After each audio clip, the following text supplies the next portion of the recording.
Again, welcome everyone Hey. to season 12, episode 18. Notice I was muted. I was like, oh crap. We and I'm almost looking had at it the perfect. wrong video. I was looking at the YouTube and not at us. That makes sense.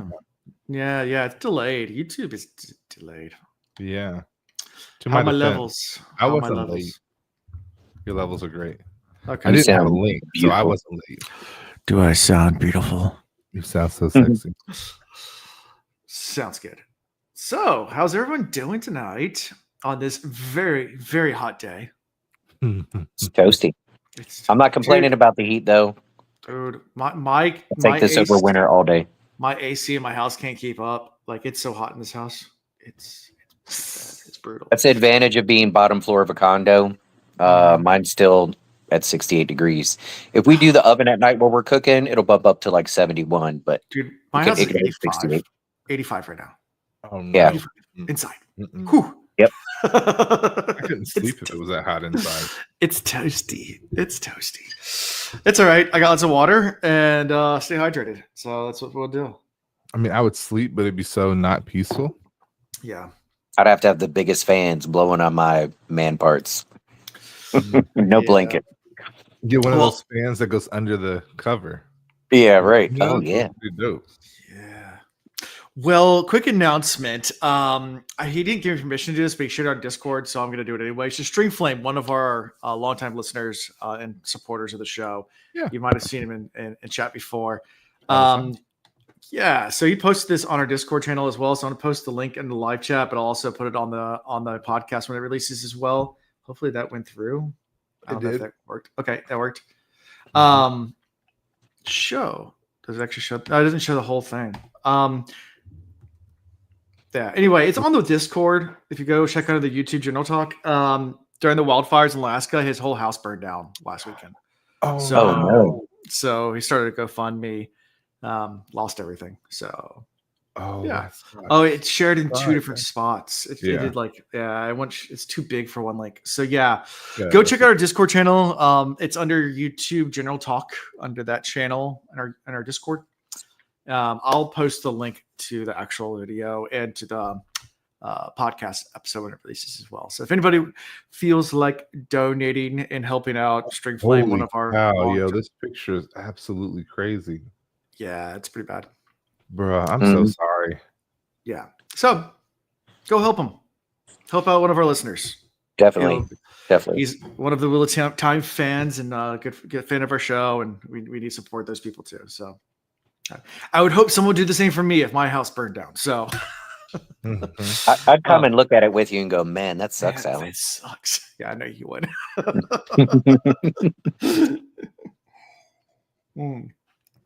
Yeah, I got yelled at one time. So someone else's house burned down, and I had let him borrow my deck vest. Oh, you're like, can I get that back? And I lost my deck vest, and the first time I saw him after that, I was like, man, that sucks. So can you include my deck vest in your insurance claim? And his mom was right there. He's like, screw you. I was like, I'm just kidding. Come on. Light in the mirror. I'm just kidding, but also it wasn't cheap. kind of But at the same time, kind of nice deck vest. Anyways, fun times. Not so much for that, but yeah. So go check it out. I know that was a really long link. I'll share it other ways, but just check out Discord. Help out String Flame if you can, if you feel so inclined. Yep, we'll do. We'll do.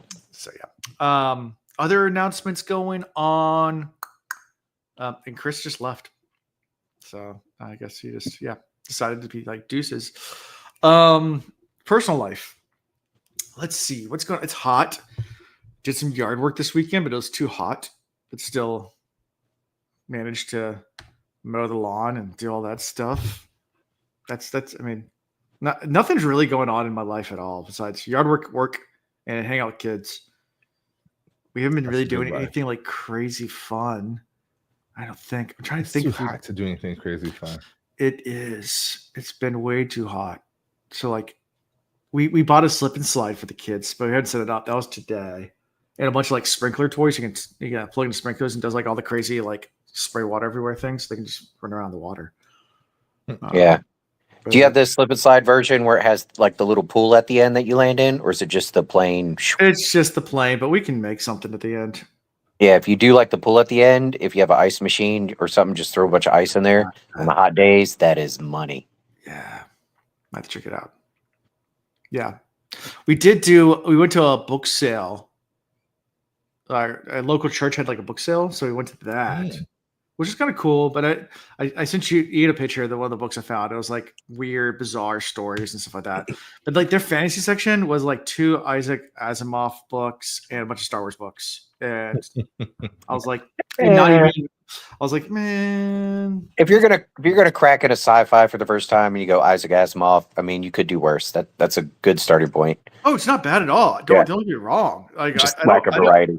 But there was no variety at all. Like when it comes to like yeah. Alan's like, I read this in 3rd grade. What else you got? There was a whole bunch of there's a whole table just for cat books. Books about cats. Have you seen the movie Idiocracy? Yes. There was a bunch of books called "Ouch My Balls," and everybody was buying it. Yeah, and they were drinking lattes. Pretty much, Carl Jr. Hey, it's what your buddy craves. It's what buddy craves. Yeah, I should have worn my semester shirt. I think I might have actually had that shirt on when I did actually have that shirt on while I was at the book sale. It's Plants Crave. It's crave. Yeah, the kids found a lot of good books. So we found a lot of kids. There's a lot of children's books. So that was good. So that was good. I was gonna say, what do they have? Nonfiction. They had a lot of nonfiction, but also a whole lot of children's books. A lot of old books. I was trying to look for some cool ones, but most of them are like really in bad shape. If they're in good shape, I would like try and snatch them up. Yeah. Anyway, I'm horrible. I cannot read nonfiction. I try. There are some nonfiction books I can read. Like, not true. I guess I can't read autobiographies. There you go. I hate reading about people. Yeah. People just aren't important to me unless you are important to me. See, I was a history major, so I had to read lots of nonfiction in college. I know. And then after you read certain nonfiction, like the rest of nonfiction is actually pretty good. So like go read all of Henry Kissinger's transcripts, the complete work. And then everything's really exciting after that. Read what's his name? Is it McCulloch, the guy who wrote 1776? Oh, yes. I like so anything he wrote you would enjoy, but he doesn't write like traditional history. It's it almost feels like you're reading like a fictional to his stuff. So yeah, it's very well done. But he researches the bejesus out of everything. I mean, he's got 10 sources for every sentence he writes. So it's good stuff. And that's like listening to the guy that does the Jefferson Hour. I enjoy that. Yeah. I can't remember his name, but he's actually come in town a few times. Oh, yeah. Jefferson Hour is pretty good. There's also locally, there's a Lincoln historian. He works at CNU. He's a good friend of a local university. He's a good friend of mine. And he did a whole entire like Civil War dream journals and did tons of research and compiled a bunch of like the dream journals from like Lincoln and from other people during the Civil War. And it's really fascinating. Oh, that's pretty cool. It's really cool. Yeah. I think my cat's trying to get into the kitchen. Close the door. I see a little paw like let me in. Let me in. He'll figure it out. Hey Jenkins, that's his name. Anyways, so what's going on with you guys' personal life guys? Well, I'm going to share something very recent from tonight. So it's just Ronan and I, River, staying the night at a friend's house. And I was making some wild rice. And Ronan was kind of playing on his Switch, but I was asking him what he wants me to put in it to like make it different, mix it up. And so he was just agreeing to everything. And I don't think he was really listening, but it turned out really good. So I put some cauliflower on top and let it steam as the rice was cooking. And so it was like half the wild rice mix, half cauliflower. Pepper jack cheese, Cajun seasoning that I had, and diced up some pickles and put it in there, which I kind of threw that out there to like be joking. He goes, "Oh yeah, let's do that." Bro, it was good. It was really good. If you want to like do something random to zazz up a rice mix, dice up pickles and put it in there. It was fantastic. Pickles make everything better. I have like potato chips with there, but they're dill pickle potato chips. And they are. But I would have never thought tossing it in rice. But anyways, really good. So if you make it and like it, you can credit Ronan not really paying attention to me and me trying to do something silly, but then it worked out. Dude, Yeah. dill eggs. Don't knock it. Oh yeah. Put All some day dill long. eggs. Oh, I got my boys hooked on that too. We're 50-50. They're either in the mood for Old Bay on the eggs or dill on the eggs. One of the two. Some smoked paprika. Yep. Mm. And some other exciting news. I won't say we're not like official, not even like borderline official, but I have been on multiple dates with this one girl who is from Brazil, and she knows as much English as I know Portuguese. And she's really busy during the week, but on the weekends we've been hanging out the last few weekends. She went with me to one of my friend's 40th birthday parties last weekend. We did this like tiki boat ride on the James River, and drinking and dancing and hanging out, and then went to the one dance club in Richmond at Tobacco Company, which was way more fun than I thought it would be, and it was a good time. Okay. And pending this weekend, I'm out at the river with family, and I asked her if she wanted to come out, so she's decided if she wants to do that. But yeah, that's going good. Fun. So Ian's moving It's fun. Brazil. It's like, look, and again, it's not like we're not having those type conversations, but she was talking, she's on a 6-month visa and she's going back. She has a job lined up. Her family like runs this, I say resort, but it's a smaller resort. The town she's from is not all that large. And they just built a new one, kind of upgraded, and she's going down there to help manage that. Okay. But yeah, I mean, I definitely could go visit. Yeah. Or maybe she decides she has reasons to stay. I don't know. But for right now, we're just having fun together. She's like, well, I'm here. When I have free time, I want to do stuff. And I was like, well, when you have free time, I want to do stuff with you. So we've been doing stuff, and it's been great. Sounds good. Yay. I like doing stuff too. Maybe she wants to do stuff with me. No kidding. It's interesting though, because like in my mind, I'm not. Maybe there's like less pressure because there's an end date already involved. So like it's literally when we're hanging out, it's somebody's cooking in the oven and it's done. Can y'all hear that? Yeah. It is singing the song of its people. It's like, come and get your baked potatoes. Well, if you remember when I met Happy, my wife, I was in the process of getting ready to move to Portugal. Speaking of Portuguese. Right. Yeah, I was in the process of getting ready to. And but it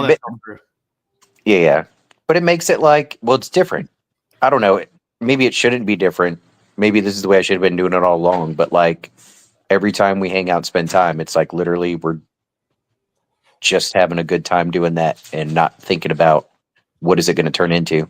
Did y'all just hear that? My washer just started singing the song of its people because it just finished. They're talking to each other. The AI is communicating now. That's so funny. Planning the next strike. How are we gonna get the humans next? Well, fun. What's going on with you, Chris? I've had my nephew in town, so that's been great. Fun. Yeah. Oh yeah, how's that been? It's good. We've had him here. We will have him here till the 18th. So it's been pretty dope. Just taking him to the gym and taking him around town. Took him to a museum this past weekend. He's into the art, so letting him get a feel for what different art looks like and what he could do with it. And we have him in a YouTube content creator camp that I run. So this is actually my first week of camps too at the new job. And so it's gone well so far. Nobody's died. I've had no parent complaints, so I'm happy. Ooh, especially with all this heat. Yeah. I was dumb enough to do the sign-ins on the first day outside, not knowing or not seeing that it was going to be 97 degrees at 7 a.m. So that was fun being outside from 7 till almost 10 o'clock. Yeah. You don't seem like the type of person that would sweat in 97-degree humid weather, though. I think you were probably just fine, right? I mean, I wasn't as bad as some others, I guess. Chris is a sweaty glisten. Come on. I mean, I was being somewhat sarcastic. I sweat like crazy. I sweat. It don't take much. I will say this. The thing that gets me being here in Charlotte is that it's nowhere near as humid as being back home. Yeah. So yes, I sweat, but it's not as it doesn't feel as bad as it does when I'm back home. So then I get dehydrated quicker because I just Oh, it's evaporating off you. You don't feel it. Yeah, like it creates the little ring around here. Back home, it's like the whole shirt's soaked. Oh yeah, that's how I was today at the pool for 1 hour waiting for the boys to finish. I was drenched. It looked like I jumped in the pool with all my clothes. Yeah, and like there is humidity here, and Chanel. Oh yeah, you're gonna hate the humidity here. My first year, I was like, "What humidity?" And she's like, "What do you mean? It's the worst." And then she came to visit home, and she's like, "Oh my god, it's like waking up and swimming first thing in the morning, just stepping outside the door." I was like, "Oh yeah, yeah, right." I was watching someone the other day, and they were talking about like how you'll die in this cave because it's 100% humidity, so you'll end up drowning from the air. And I just looked and I was like, "Look at you in southeastern Virginia, like." Nah, you won't. Yeah. like it's 100% humidity here all the time. Like, all the time. Like, your lungs adapt to it. You're thirsty, you just I mean, it's bad. I mean, we get close to 100%. It's bad. Yeah, we have some thick days for sure. Yeah, I mean, right now, the heat index, it's nighttime. It's dark outside. Those are outside windows. It's still 98 degrees Fahrenheit with the heat index right now. That part. It's hot. Yeah. But no, it's hot outside. Having a good week. And of course, I listened to these bomb-ass chapters. Yeah. I'm ready to go on to the next series of bomb-ass chapters. Like, I'm surprised the whole last 10 chapters of this book weren't all live reaction chapters. And next week we'll be taking off because I will not be in town. Love you. I'll watch them. I'll listen to them multiple times. Yeah, I'll be in the middle of nowhere because that's next week. Anyway, so let's get right into these chapters. What do we got first? We got the Seals to the Flame, right? Who is your daddy and what does he do? Who is your daddy and what does he do? So you start with Egwene, and she's not too happy with Swan. Yeah, she's still a little grumpy. She's a little grumpy. Yeah. I won't say I zoned out. Yeah, but I was just ready for her to go to this meeting with all the sisters. So, like, I guess listening, I kind of did zone out. Like, I was like, come on. Yeah. What is she going to do with Shiriam? Like, I was ready for that. Look, there was great internal monologue. I guess that's redundant. There's a great monologue going on. And she was trying to determine how to best see the situation because she realized that there were mistakes made all the way around. Like, she didn't do a good job of communicating to her people what it looks like for her to actually be needing assistance. She also realized that they kind of jumped the gun and took advantage of a situation because they wanted to pull her out. Then looking at what was going on around camp, she realized she really did need to come back at the time that she did. And then she also realized with the new information that she has, she definitely needed to get back sooner rather than later. But she also realizes that the White Tower is at a pivotal point and she no longer is there to take full advantage of it, which, kind of frustrated me because just as quick as she got out, she could have gone back in. She could have created, she could have at any point in time just, silver dip, walk right back in, pretend like she had been there the whole time.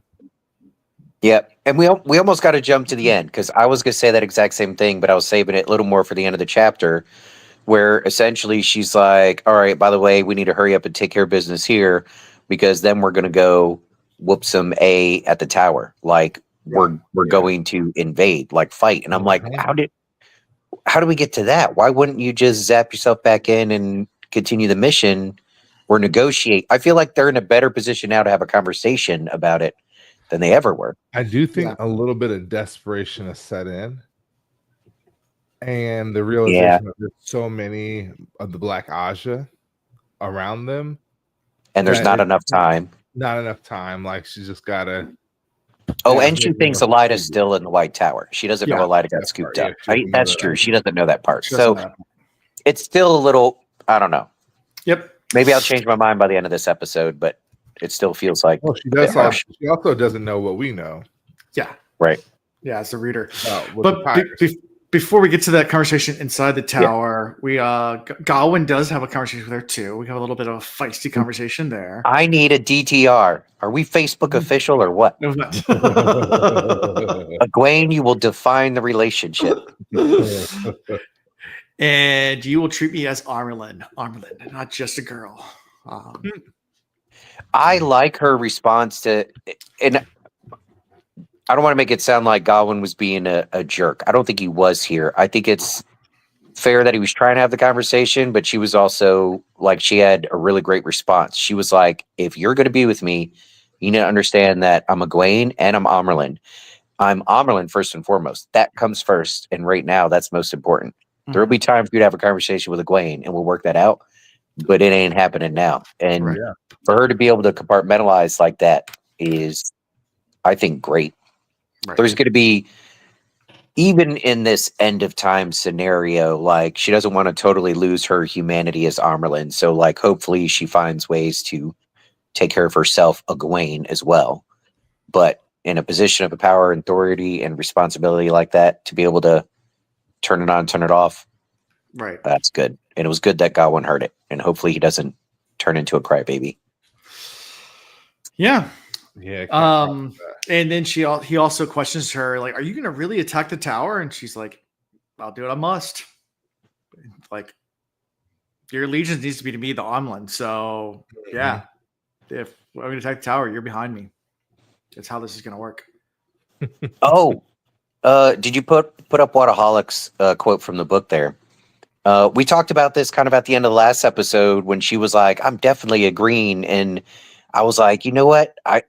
I know in that moment after the fight, she was thinking it, but her whole time in the tower there, she had some white moments dropping logic. She had some brown moments dropping the history and everything. And at this part, when she's thinking about it, she's coming to that realization that she's got to be all of them. And she can. She's shown it. She has all of those qualities. Yeah.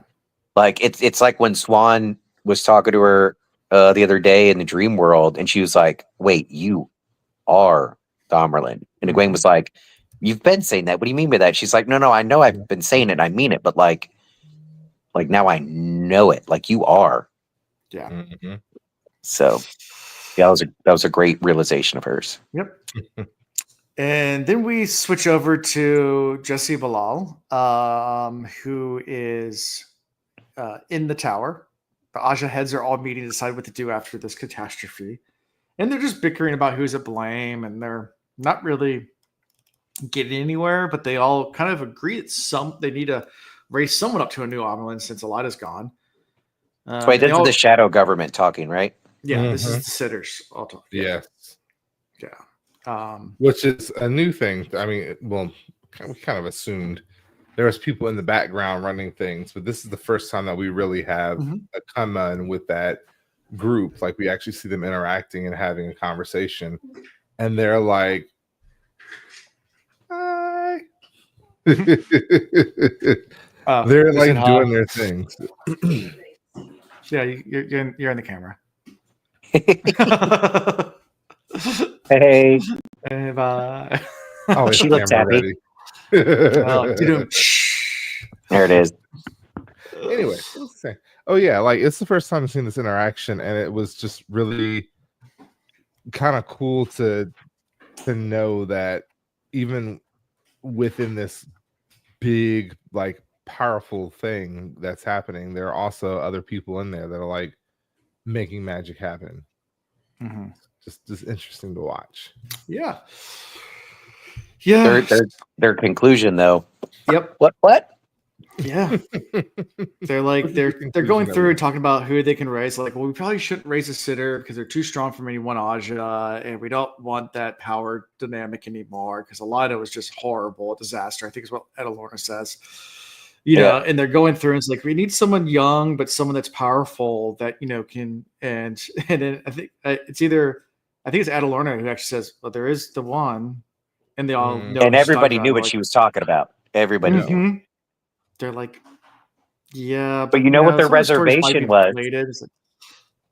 Their biggest reservation comes out in the final conclusion here of like, if we decide to do this, she's not one that we're going to be able to control. Yeah. This isn't one we're going to even be able to influence, tell what to do. This is a powerful. She's going to take the reins and run things. Which is quite interesting because it kind of makes you assume that other Amelins may have been aware of this group. Or they really felt Yeah. like they could manipulate so many other people from behind the shadows, including the Swan. Like, that is what really threw me. I was like, did Swan know about this group? Or had they just been dictating stuff from the shadows for so long that it's just ingrained in the tower? Yeah. Well, it's like you look at countries that have like many, many parties, and they have to, to get the primary leader, like they have to form so many different, groups, coalitions, whatever, to eventually get a majority. And there's all this compromise involved. And maybe for a while, that's what a lot of the Amerlins were. But there's a time and a place throughout history where you need some consolidated, real authority. Or you just rig an election.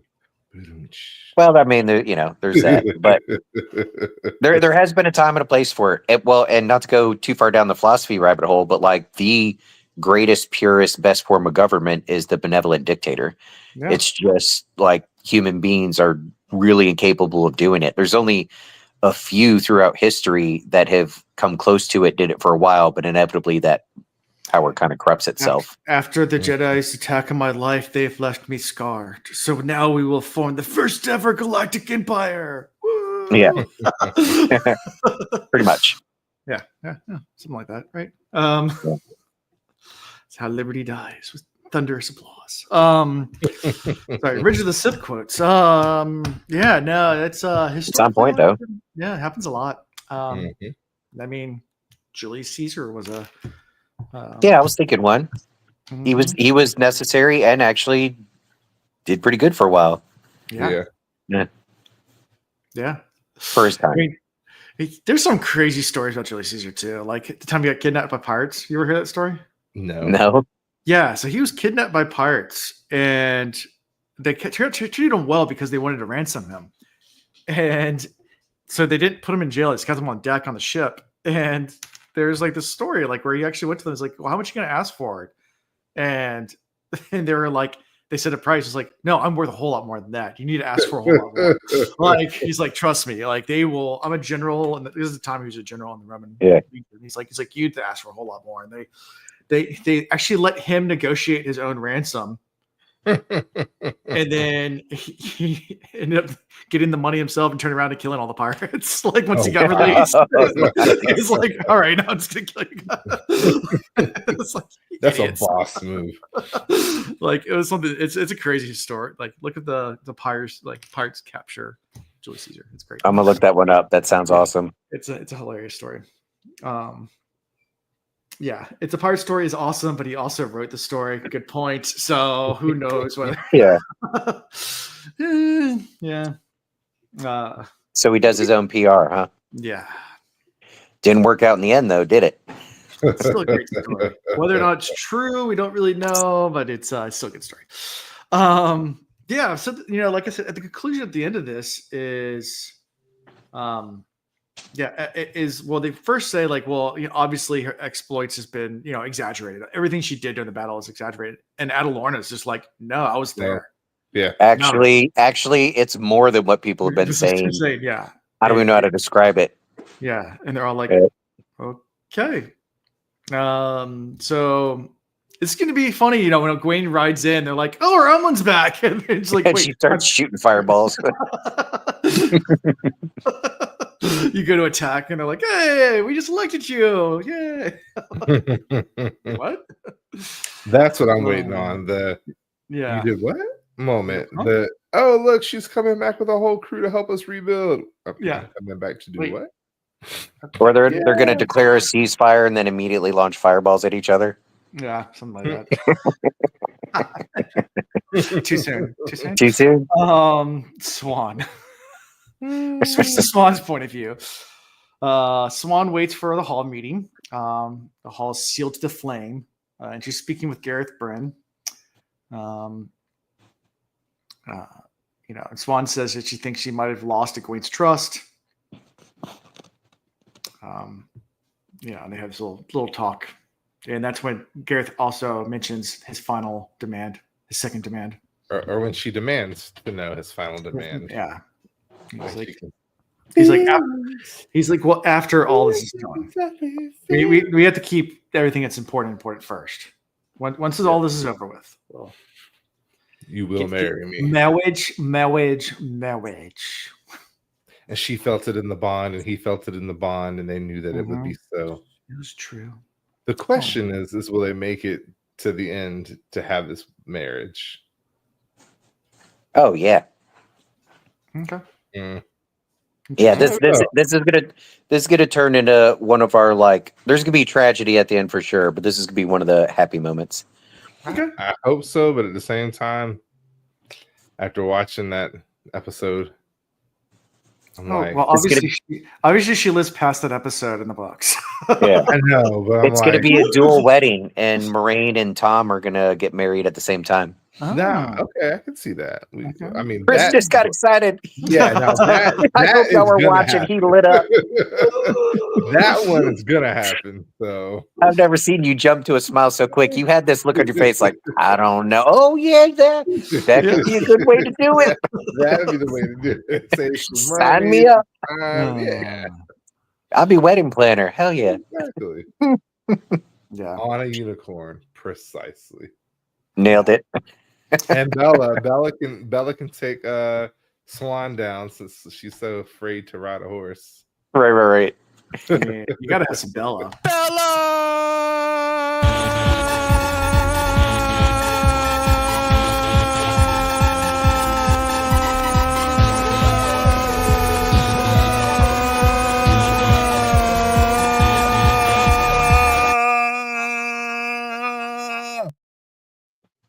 I just had a thought. Yay! What if Bella is a unicorn and she's using magic to disguise herself? We never thought that before. What if Bella was a unicorn? That was my wow face. Well, now you're just getting silly, Chris. Yeah, that's a little far-fetched. We won't go there. Bella for Amelin. Yeah, that we can. I completely agree. Yeah, they should just appoint her. A Bella Swanicorn. A Bella Swanicorn. There you go. Hashtag Bella's a unicorn. Yes, light weaving. Boom. There we go. Anyways, so we switch finally to Egwene's point of view, and now the hall's been called. One of the youngest sitters weaves a ward for eavesdropping, and Egwene notices right around that Shiriam's hand's injured, but she doesn't think too much of it, and just casually pulls out, this little rod, whips out a rod, and a hush falls amongst the crowd. It's a white rod, so yeah, it's not too big. It's not small. No, not at all. It's not small. It's still a pretty powerful rod. Job done. Great. It's effective. And it alls and shocks. It shocks and alls. It shocks and alls. I mean, all the Aes Sedai there were gasping when they saw it. There you go.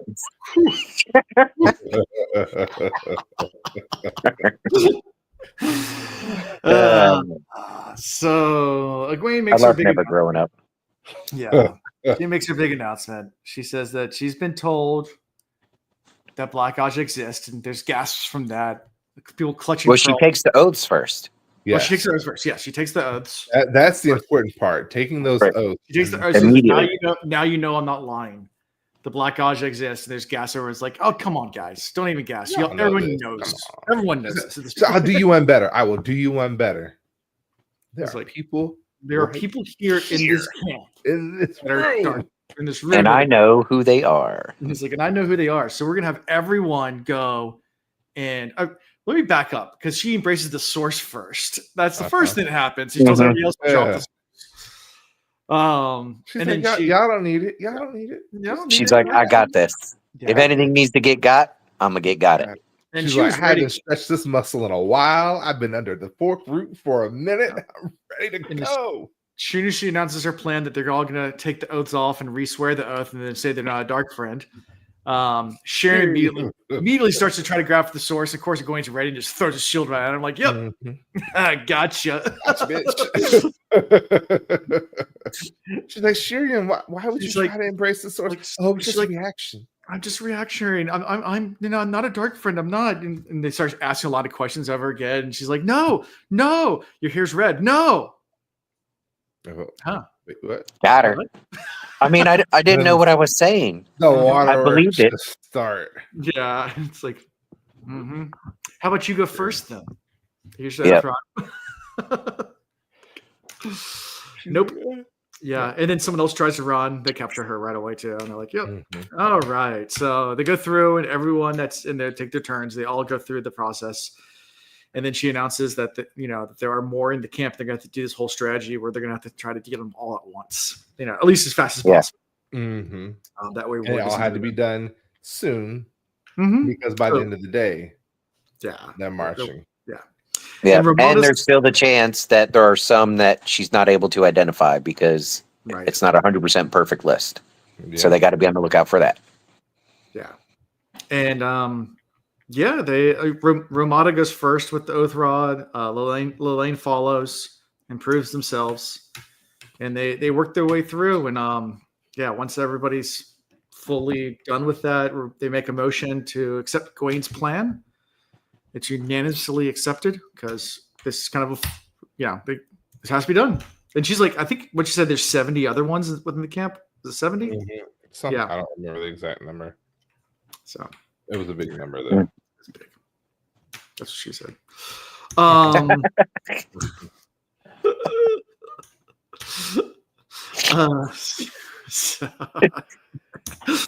I missed you guys. It has to be done. And then, of course, after all this is done, the plan is then to march on the tower. Like all 24 hours. Like this is going to be let's cleanse the camp, get them all done, and then we're going to march. And meanwhile, Shiriam is just weeping and crying like they're just, they done got caught. They gun get it. Yep. And that's the end of that chapter. There he goes. I'm here. And that's how we end this chapter. So anything else from this chapter? This was fun. It is a fun chapter. No. I wonder if she's going to get some. All right. So right now, all the other Aes Sedai are in shock. And there's so much in shock. And Egwene she was masterful in how she delivered this and everything. And so they're all like, oh, okay, I guess, we do have to attack the tower. I wonder in this next chapter or so after this, before the plan unfolds, there's going to be some that got to offer some other plan. Yeah. Or go, okay, maybe this is hasty, or let's check it. Like, see, this is there's risk when you have a situation like this. Like everybody, they're feared for safety. Like the Black Ajah thing's really throwing them for a loop. And everybody wants to follow somebody that's really competent because they're freaking out. Right. But like you still got to question those leaders. You still got to find a way to challenge them and help them refine their decisions. Like if everybody just blindly follows, that could be really bad also. If that makes any sense. So hopefully, I'm not looking for a rebellion within the rebel group, but hopefully there's enough a challenge to it that they come up with a good plan. And it's not just, all right, let's blindly follow her at full speed. Yeah. Good quote, Wadal. Like, light preserve us, Lelaine whispered, and forgive us for what we're about to do. My thoughts exactly. Going at it. Yeah. Right. So, I mean, there's already hints of it. Then in their mind, they're like, holy cow, this is not a small thing we're getting ready to do. Yeah, so, anyways. I just hope it happens this book. Yeah. Chris is looking, we ain't got much left. We ain't got much left. I hope it well, it's not going to happen next chapter, because next chapter we should show to Rand. So let's move over to chapter 44, Since Unknown. This chapter was good, but it disappointed me because we're finally at the point where I wanted Egwene to be at. Because we hated on Egwene for a while. We were like, you know what? We're going to love Egwene at some point. Yeah. And she off and on became a favorite and a least favorite person for us. And now, steady favorite. I understand that. Egwene's great. Like in game, Egwene is fantastic. Yeah. And now we got to deal with Nynaeve, who at first we were like, she's got to be the best. Yeah. And now it's like, I still like you, Well, but she's trying to stand by her man. So let's we'll get to that. That's commendable. Stand by your man. Although, all right. Well, you said it, so I'm gonna say this part. I hope Nynaeve goes, screw it. I'm going to link up with Lan, and her and Lan wreck shop out there. Yeah. We're not too far off. Go ahead and let's get into it. Yeah, I mean, they starts out with Rand and Nynaeve arguing about Lan. Because Operation Human Shield. He's like, are you going to go up there and help him up in Tarwin's Gap? And Rand's like, nah, in fact, I'm going directly to Shao Ghul. In fact, Lan will be a great distraction. So he's Lan's bait. As a matter of fact, while Lan hits it from the front, we're going to hit it from the back. We're going to hit it hard from the back. Mm-hmm. Yep. Sneak attack. She ain't gonna know it. I mean, they're not going to hit him. Yeah. And it's like, but then Lan might die. And it's like, sacrifices to be made. Yeah. When you got to win the war. And he's like, that's my husband. It's like, I don't care. But check this out. We just saw what Egwene can do. Now, she had that Ongriel, but also she linked with a handful of novices, some little baby channelers. If Nynaeve could get out there with Lan, with a handful of quality channelers, just a small handful of decent channelers, yeah, I'm not saying she's going to put what Egwene did to shame, but I think there's going to be a little shock and a lot of awe. Yeah. Mm-hmm. And if she's, I'm curious though. So like when you're bonded with a warder, is it like they just get a set amount of plus up, or like if Nynaeve is really in the zone and they're battling and Nynaeve is linked with other channelers and really focus on giving Lan everything she can, like is it a big time plus up? Like is he rolling a natural 20? Like is he? Yeah. Or is it he only gets that initial +5 and that's it? Yeah, I don't know. Interesting. If she has control over how much she can power up Lan is going to be dicing through everything and everyone. Oh yeah, for sure. Mm-hmm. Yeah. Yeah. So I hope that happens. That'll be a hell of a battle. Yeah. So at this point, their attention, before the attention turns to the Borderlanders who deserted, they do talk about Perrin a little bit. Nynaeve says she's looking for Perrin, and Rand's like, I know where he is. And Nynaeve's like, what? He goes, yeah, I know exactly where he is. He's like, you've been in contact with him? He's like, no, I haven't been in contact with him, but I know where he is.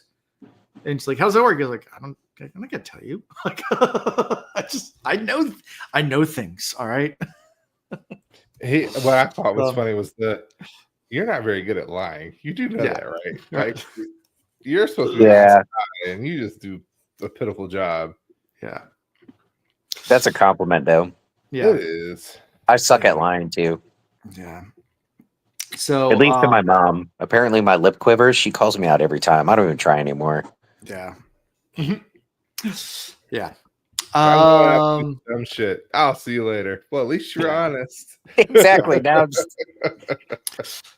but now they're here at Farmatting or outside of Farmatting to deal with these deserted Borderlanders. So a bunch of Borderlanders have fled their post and are hiding in Farmatting because you can't channel there because there's something called the Guardian. We learned this from previous books that the city has this thing that you can't channel in. And they're all hiding there, basically hiding from Rand because they're abandoning the post. And but how comical is it? Rand stops and looks at it. What's his first thought? I'm just blast this shit. Let's go. He's about to go in, and then he goes, "No." He just sits there and looks and goes, "You know what? Finger blasting is the best." Well, he meets up with a friend though. He meets up. What's his name? Hurin, yeah. Oh, book yeah. two. Yeah. So book two, Hurin, yeah. The he meets up with him, and Hurin's like, "Oh yes, it's you, yay!" And he's like using the force. Come on, spins like, upside down. He's like, "What are you?" He's like, "Why are you here? What were the people that followed us?" And he's like, "But it wasn't people. It was." Do you not asking questions only he would know? Yeah, he's like, I don't trust anybody these days. Like, I ain't trust my own mama. I ain't even met her. And Rand just calls it out, be like, let me guess, they sent you because we have history together, and they thought they'd be able to. And he's like, well, yeah, kind of. You're not going to like what I have to say, and kind of hoping you don't kill me. He's like, I'm really just here to negotiate the meeting. He's like, no, this is the meeting. He's like, no, they told you. You just weren't listening. You didn't pay attention to their rules, the way they do things. He's like, they're like, yeah, he's like, they're where? You open up a small thing so you can leap from one spot to the next so you can have it memorized, little muscle memory. Yeah. And Nynaeve's like, man, that's clever. Yeah, why did I think about that? Yep. It shows the amount of growth that is still available from a Nynaeve. Like, again, book one, Nynaeve knew it all. Like, we knew she was just the badass. Yep. This book, Nynaeve, I'm like, she's, still. They've all come leaps and bounds, but naive. There's definitely more to go. Yeah. But yeah, I mean, like I said, the questions her in about the time they were in the portal world or whatever for the portal stones, and they met Selene, and he's like, okay, well, obviously it's you. It's not someone in disguise, but at the same time, are you here to discuss terms, or is this the real meeting, or what's going on? And he uses his gateway system, travels to Farmani, where he can see the camp off in the distance, and he's like, you know what? I don't even want to negotiate with them. And that's when he starts pulls out the black box. Yeah, he's like starts punching in codes. He's like, not again. And he's like, what's wrong, Rand? Why'd you pull out the little statue? Why is it glowing? She's like, Rand, stop, Rand, Rand, stop. Doesn't he mumble something? Yeah, doesn't he say that part out loud? Yeah, he said, not again. He said they want me to go into a box. She's like, no, it's just a setting. He's like, no, it's a box. I go in there, I lose my power. They can take advantage. It's a box. I'm not going back in that box. Right. Yeah. And Nynaeve, remember a few chapters back when she was thinking about how like she needs to be the one to find a way to help Rand. Like she's not just trying to control him. She still loves the guy. She's trying to help him. And I think her response here is good, showing that she's still dedicated to that. Like when she hears him say that, it's like she doesn't get it because she hasn't been through it per se, but she hears it and she's like, oh, okay, I get it. Got to talk this dude down. Like he makes a valid freaking point here. But also let's not finger blast an entire town. Yeah. That's not the only way to solve your problem. People with no souls. With no souls. Be corrupted. These are people. He's like, right. That's definitely crossing a line, Rand. Yeah. That's you would not be able to live with yourself after that. Yeah. Yeah. He's like, just a little bit. Maybe I just get a few of them. I won't get all of them. A little finger tickle, maybe not a full blast, just a little. Just a tip. So he does convince him to stand down, and he turns to her, and then it basically tells him, he says, listen, I'm not going to kill all these people today, but I want you to send a message. I'm not even going to meet with them. Just say that, listen, when we go fight the last battle, they can tell their sons that they were cowards. Yeah. Excuses, I'm out. All of these families that for generations have been protecting the borderlands and everything and saying this is your solemn duty. We're going to go take care of it. And you could just not be part of it. That's fine. That's fine. What a great, that was a move. Normally I'm not a fan of like any type of manipulation, but that really isn't. That's just the cold, hard truth. Yeah. This is about to go down. I don't need you. Don't care if you're not there. But we're going to talk about how you weren't there. And when generations from now they talk about how I defeated the Dark One, they're going to talk about where you were. Yep. And in your box. So, but he preserved their choice. He's like, you could choose to stay there, ride it out. Your post. Yep. It's up to you. That was good. That was all. And good on Nynaeve. Like all of this, good on her for throwing some reasoning and rationale at him and talking him down. And I think it's a good outcome. And then as he's about to leave, he tells Nynaeve, he's like, oh yeah, and by the way, Perrin, he's camped beneath a big statue with some dude stabbing the sword into the earth. Yeah, so I don't really know where it is, but you can ask people around. They'll know what they're talking about. All right, I'm out. Like, why did you tell me? He's like, I figure I'll need him eventually, so somebody's got to find him. So That's where he He is. knows. He knows. He's like partner with Cat Swain. I know. She knows where it's at. Go find her. He's like, go find him for me. Give her a job to do that gets her away from me. Yeah. It gives you something to do. It gets you out of my hair. And if it just so happens that Perrin comes back and he happens to help Lan on the way, kills 2 birds with 1 stone. If Cat Swain goes 3 birds with 1 stone. Yeah, he give you everything I know. He's also, I think part of it too is he's resigning to the fact he believes that the last battle is literally right around the corner. Yeah. His plan is to zip zap, go to Shao Ghul, and this is it. Right. So he's also saying goodbye. He's like, at this point, it doesn't matter what y'all do. Mm-hmm. Yeah. Because I'm not going to be around to see what the outcome is. It doesn't matter. Win this battle and die. He's like, who am I? That was the statement that he made that really like set her off. Who am I to deny Lan his death? Because this is. I think Lan would appreciate that though. Yeah, and why he even said it, he was like, I'm not going to take away this man's honor. Like, this is what he wants. You were the one trying to stop him from getting what he wants, and now you put him in a position. Nynaeve was the one who sent him there to collect his armies and head that way. Yeah. Like, you gave him what he wanted, and now you want to take it away by saving his life. Like, no, I won't help you. You figure it out for yourself. If other people want to help, great. Hey, spoiler alert for The Last of Us. Have y'all been watching that? Yes.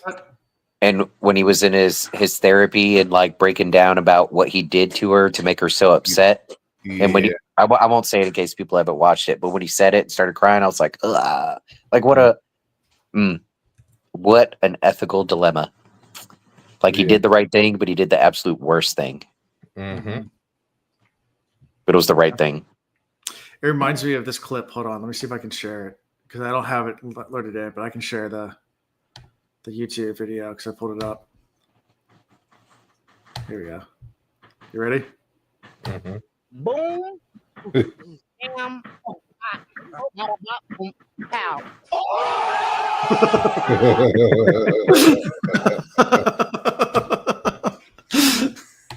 Yes, on point. Boom, bam, bada bam, bam, pow.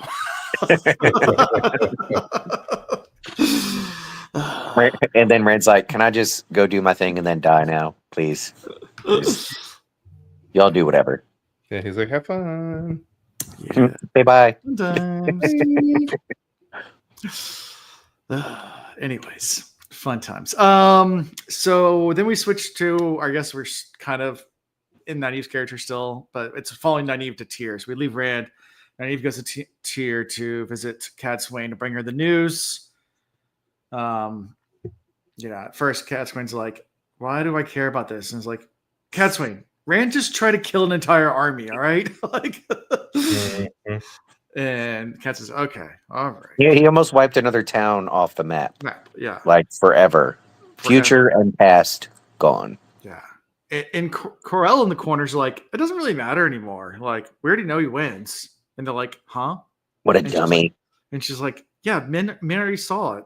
And like, he's things that men's seen are after the battle. So, I mean, so we know he wins. And they're quick to tell her, like, if that's not how it works. That's not how it works. If the pattern's destroyed, it doesn't, it negates anything that men's seen. Like, yeah. So yeah. That doesn't mean we'll win. Yeah. And Nynaeve keeps on asking Cat Swain to kind of fill her in on what the plan is, and she's still being secretive, and they're trying to be back and forth about it, kind of thing, holding information back and forth. Yeah, interesting. But yeah, finally she's like, well, I know where Perrin is. She says the statue. Goes, oh, interesting. I didn't think he'd be going that way, but I know where that is. And he's like, all right, so let's go get him. It's like, well, Perrin's not really the person that poured it, but someone that is with Perrin is vital. And that's how we end the chapter with Fail.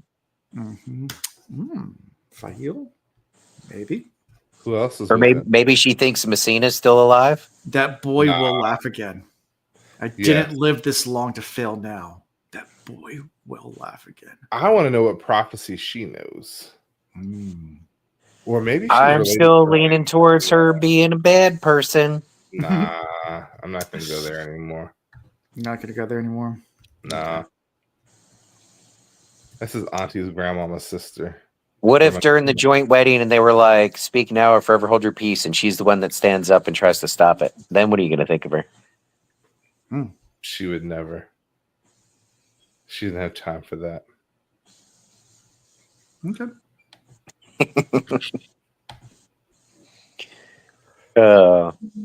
That's So that's the end of that chapter. That's the end of the chapter. That's it. So, anything else we missed? Do you have any real thoughts on who Cat Swain's looking for? I don't really know. I mean, obviously we haven't read anything that would give a clue, but like, I have thoughts. of course, you could tell us your thoughts. Yeah, I think it's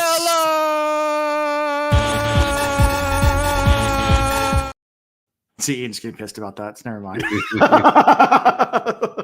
I will say, like, I Fael is definitely an option. Mhm. I think Fael still has a bigger role to play. Who is he also with? I can't remember the name. It might not be somebody in the real world. It might be somebody in the dream world. Is It it could be Hopper. Morgaze is still with them. Morgaze. Mm-hmm. Could be Morgaze. I mean, she's still technically. Well, she gave up her queendom, but What if it's Slayer? Yeah. I mean, it could just be the information that they can gain from, like you said, Hopper and the rest of the wolves. Maybe. You remember she's tight with some wise ones now. And that's why I feel like her going after Perrin has more to do with his connection to the dream world than anything. And we know that there have been like characters and stuff in the dream world, like people that have been interacting around him. So maybe his access to that world is what she's after. Yeah. Maybe Perrin and the wolves have the ability, or part of their prophecy, their role is that they're able to track down the Watcher in the dream world. Ooh, and that's the battle they have to fight, is find that person, being, or whatever, and take care of that. Interesting. Because the wise ones are all well aware of this Watcher. They If Morgaze comes back, will Gawain still blame Rand for killing her? Yes, because Gawain's a moron. No, I need that moment to happen where they're all three in the same room at the same time. It's like the three Spider-Men pointing at each other. Yeah, I need this purpose in life to be over with. Yeah. So, guys, but it's right after Egwene. It's right after Egwene breaks up with him too. Oh, that is Tam still with him? That is. There we go. Time traveling Tam. Holy cow! That's it. That's the man that can make him smile again. That's who she needs. Why wouldn't she want his daddy? You even have Who's Your Daddy, and what does he do? He makes him smile. He makes nice. Okay. Time traveling Tam. Favorite character.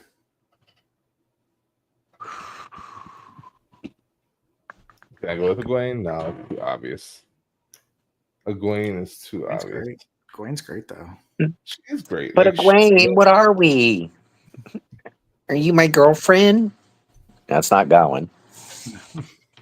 I do want to give it to Nynaeve.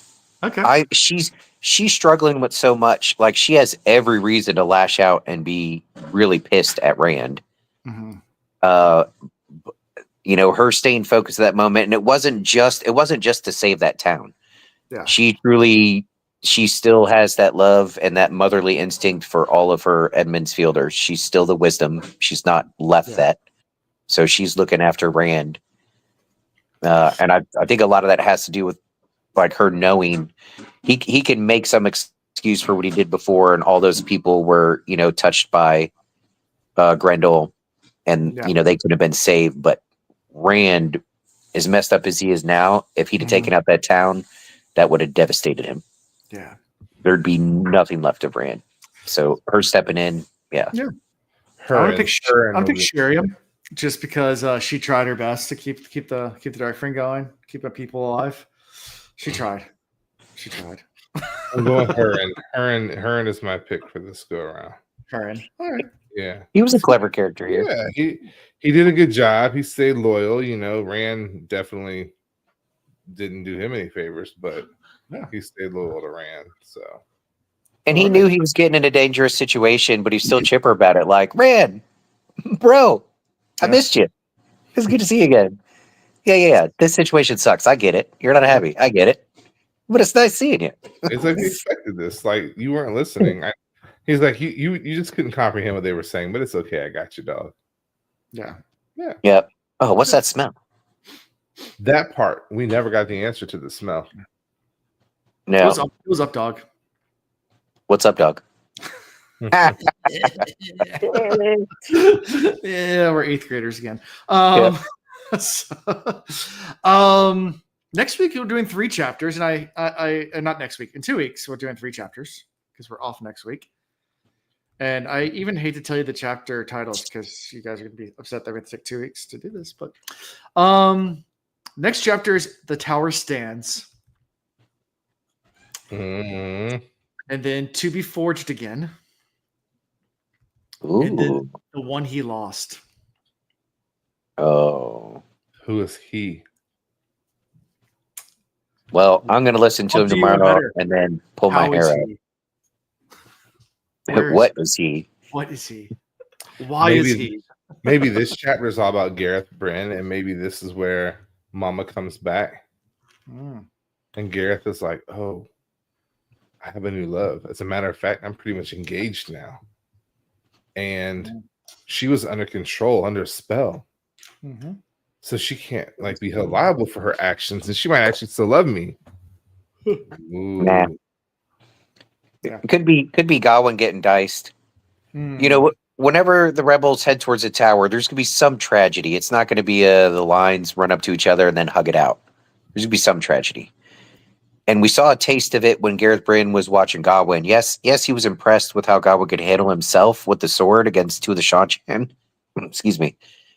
But the downside of that is Gawain did that when he didn't need to.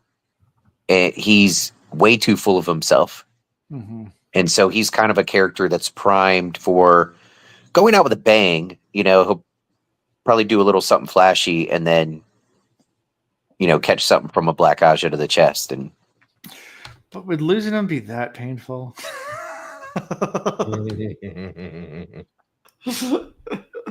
I mean, maybe to Egwene, I'd probably be more upset that it would hurt her than anything else. Yeah. And Elaine, I mean, I'd be more upset for the people losing him. Yeah. Okay. Well, that's what we're doing in 2 weeks. So until then, we can be found at thewillreads.com, the website that has links to all sorts of cool stuff like merchandise and Patreon, Discord, social media, all that fun stuff.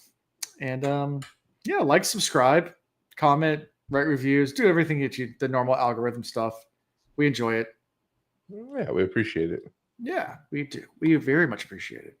And that's pretty much all I got for this week. So until next time. Peace. Okay, bye. Thank you for watching The Wheel Reads. Until next time.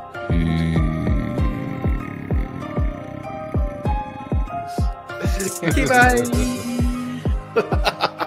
Get your Coast Guard certified life-saving device ready and strapped on.